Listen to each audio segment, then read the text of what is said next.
Well, I try to fill out my day with just tasks, jobs. I get up in the morning and I think of what I can clean, what I can wash, what I can put together, what I can organise, just so the day structures itself in some sort of system that I can follow to pass the time. And the worst thing is not being able to go somewhere where you can just be in silence and just think to yourself. You know, even though you have a great deal of time to think to yourself, all day you're surrounded by people you don't want to be around, and you just don't get any free time from them. It's just constant shit in your ear all the time. The only real silence you get is at night when the lights go off. Yeah, I was 14 when I first started working, and I got obsessed with my body straight away. Like I would do, every morning I'd wake up, the first thing I'd do before I did anything else was 50 sit-ups. And then I'd eat breakfast. And then the last thing I'd do before I go to bed was 50 sit-ups. Then I started doing 50 sit-ups and 50 push-ups. And then I found some weights in my grandma's garage. So I started doing arm curls, sit-ups and push-ups. First thing in the morning and the last thing before I went to bed, every day without fail. The changing of my body through my employment, through my apprenticeship, was something that really made me feel good. My grandpa used to say to me, just wait a few months, you won't know yourself. After hard labour and what it does to your body, it's really impressive, and it's really amazing how much your body develops to deal with the everyday stress. And I wanted to keep gaining, and I wanted to keep progressing.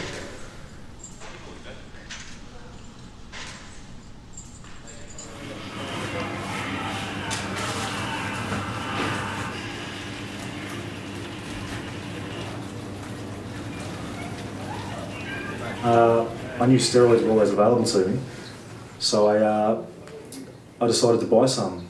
I spent $1,000 on my first course, which was testosterone and dianabol in paper form. The aggression and the rage that I got from them almost was addictive. It made me feel good, it made me feel powerful. And every time my girlfriend would tell me, it's enough now, you need to cut back, you need to take it easy, you're getting too angry, you're getting too big, you just look ridiculous, I would sort of just dismiss it and say, no, I'm not thinking. I was friends with this guy for 2 years before she broke up with me. And I was under the impression that over these 2 years he had weaseled his way into her mind and influenced her to leave me and get with him. So I had convinced myself that it was his fault and he needed to disappear. When she cut me off, it was probably around mid-year, that's when everything got really bad. I started obsessing about this guy, and I would Get to Port Phillip Prison. All inmates return to your unit. Count 10 minutes. Say again. All inmates return to your unit. Count in 10 minutes. I used to walk past this guy's house like 10 times a night, up down his street, just watching it, waiting for him to come out of it, and he never did. And I would leave him messages telling him to stand up to me, and he never replied. And when I never got a reply from him, I started carrying knives and like hatchet. I had my hatchet in, I had like a little tomahawk. It was a different one from what I had in my car.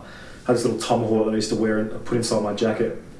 And in the middle of the night, like 1 and 2 o'clock in the morning, I would go out the front of his house and like just hover around. And they always used to stay up really late and smoke bongs, and the lights would always be on. So I would sleep behind this little white picket fence across from his house and look through the cracks at his house. And as soon as like the door would open, my heart would skip and I'd stand up and be holding a knife because I'd be ready to go out there and like kill him because I was pretty determined.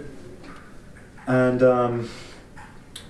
there was one time when he did come out his front door, and I jumped out from behind this fence with a tomahawk in my hand, and he ran away.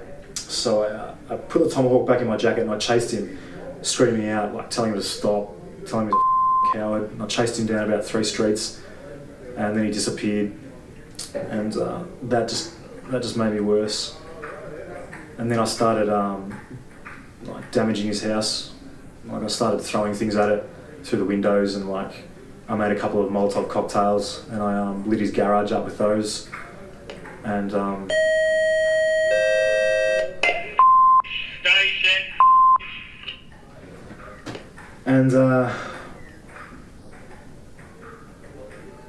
Yeah, I started getting arrested after I did that. Then when he made an intervention order against me, I took it seriously because it threatens you with 2 years jail if you break it, which is like a restraining order. And so I started trying to speak to my girlfriend again. Of course, she didn't speak to me after what I'd been doing. Sometimes these young men accept the responsibility and seriousness of their actions immediately after it happens. For some of these young men, it may take a process, and it may take weeks or months or years. For some of them, they may not get there at all.